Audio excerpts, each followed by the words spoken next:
The Korean War, often called the Forgotten War, was one of the first major conflicts of the Cold War. It began in 1950, just 5 years after World War II, and was a clash between communist North Korea, supported by China and the Soviet Union, and capitalist South Korea, backed by the United Nations, primarily the United States. But what made this war so impactful, and how close did the world come to a nuclear disaster? Let's dive in. The roots of the Korean War trace back to the collapse of the Japanese Empire in 1945 after World War II. Korea, under Japanese occupation since 1910, was left without a governing authority. The US and the Soviet Union quickly divided the peninsula at the 38th parallel, the North becoming a communist state under Kim Il-sung, and the South adopting a capitalist system led by Syngman Rhee. But the tension didn't stop there. In 1950, Kim Il-sung, with the blessing of Stalin and Mao Zedong, decided it was time to unify Korea by force. This decision was the culmination of years of planning and strategic discussions. Kim Il-sung believed that a swift and decisive military action could bring the entire Korean peninsula under his control, fulfilling his vision of a unified Korea under communist rule. The North invaded the South on June 25, 1950, pushing the South Korean forces to the brink of collapse. The initial assault was overwhelming, with North Korean troops crossing the 38th parallel in a well-coordinated attack. South Korean forces, caught off guard and ill-prepared, were forced into a rapid retreat. The United Nations, led by the US, couldn't sit back. The international community quickly recognized the gravity of the situation. The invasion was not just a regional conflict, but a significant threat to global stability. The UN convened emergency meetings to address the crisis, with the US taking a leading role in the discussions.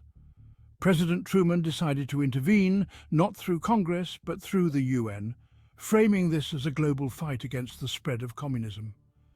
He addressed the nation, emphasizing the importance of supporting South Korea to prevent the further spread of communist influence. American troops, poorly prepared and outnumbered, joined the South Koreans in what looked like a losing battle. Despite these obstacles, the American troops fought valiantly alongside their South Korean allies, determined to hold the line against the advancing North Korean forces. For weeks, the combined forces held a defensive position in what's known as the Pusan perimeter. This narrow strip of land in the southeastern corner of the Korean Peninsula became the last stronghold for the South Korean and American forces. The fighting was intense, with both sides suffering heavy casualties. They were battered, but the tide was about to turn with one bold move. General Douglas MacArthur, the commander of the UN forces, devised a daring plan to break the stalemate. He proposed an amphibious landing at Incheon, a port city far behind enemy lines. The stage was set for a dramatic shift in the course of the war. General Douglas MacArthur, the commander of UN forces, had a daring plan, a risky amphibious assault at Incheon, deep behind enemy lines. Despite the dangerous tides and difficult terrain, the landing on September 15, 1950 was a massive success. The North Korean forces were caught off guard. MacArthur's gamble paid off, and within weeks the North Korean forces were in full retreat. But this victory would lead to one of the most dangerous escalations of the war. As UN forces pushed the North Koreans back to the Yalu River, the border with China, the conflict took a new turn. China, fearing an invasion, entered the war in October 1950.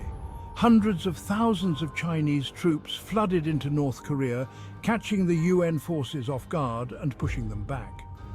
The brutal winter battles, such as the Battle of Chosin Reservoir, demonstrated the sheer scale of human suffering in the war, with freezing temperatures, relentless attacks, and countless casualties on both sides. The Chinese intervention enraged MacArthur. He saw it as a direct challenge to American authority and a significant threat to the success of the United Nations forces in Korea. He believed the only way to truly win the war was to escalate, and that meant using nuclear weapons. MacArthur was convinced that a show of overwhelming force would deter further Chinese aggression and bring a swift end to the conflict. In a shocking moment of the war, MacArthur suggested using irradiated cobalt, a radioactive substance, to create a nuclear barrier along the Yalu River, effectively making Manchuria uninhabitable. This proposal was unprecedented and demonstrated the lengths to which MacArthur was willing to go to secure victory. His idea was to drop atomic bombs on Chinese cities and use this radioactive zone to stop Chinese reinforcements. The plan was not just about military strategy, it was about sending a clear message to the world about American military might. President Truman, however, was horrified. The use of nuclear weapons on such a scale was unthinkable to him, especially after the devastation witnessed in Hiroshima and Nagasaki just a few years earlier. MacArthur's plan would have not only killed millions but risked igniting World War III. The potential for global nuclear conflict was a risk Truman was not willing to take, fearing it would lead to unprecedented destruction and loss of life. As a result, Truman relieved MacArthur of his command in April 1951. This decision was controversial and sparked a significant debate within the United States about the limits of military power and the role of nuclear weapons in modern warfare. MacArthur's dismissal marked a turning point in the Korean War and highlighted the complex interplay between military strategy and political decision-making during the Cold War era. The war soon reached a bloody stalemate. The fighting dragged on for 2 more years, with neither side making significant gains. By 1953, both sides were exhausted, and the death toll was in the millions. Finally, on July 27, 1953, an armistice was signed, effectively ending the conflict. But there was no peace treaty, and technically, the Korean War never truly ended. The Demilitarized Zone, or DMZ, remains one of the most fortified borders in the world. The Korean War reshaped the world. It was a conflict that drew in nations from around the globe, pitting the forces of communism and democracy against each other in a brutal struggle. The war began in 1950 and lasted for 3 grueling years, leaving a trail of devastation and loss in its wake. Millions of lives were affected, and the scars of the war are still visible today. It solidified the Cold War divide, setting the stage for conflicts that followed.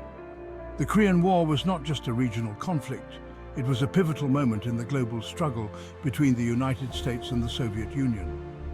The ideological battle lines drawn during this period would influence international relations for decades to come. The division between North and South Korea continues to this day, with the North remaining a secretive and militarized state under the Kim dynasty. The DMZ, a heavily fortified border, stands as a stark reminder of the unresolved conflict. And while the war is often forgotten, its effects still resonate today.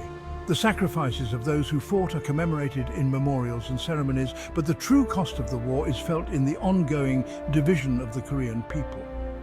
South Korea has emerged as a vibrant and prosperous nation, yet the shadow of the war lingers in the collective memory. Tens of thousands of US troops remain stationed in South Korea, a reminder that the conflict could reignite at any moment. These forces play a crucial role in maintaining stability and deterring aggression, participating in regular military exercises with South Korean forces. The presence of American troops underscores the enduring alliance between the 2 nations and the ongoing commitment to peace and security in the region.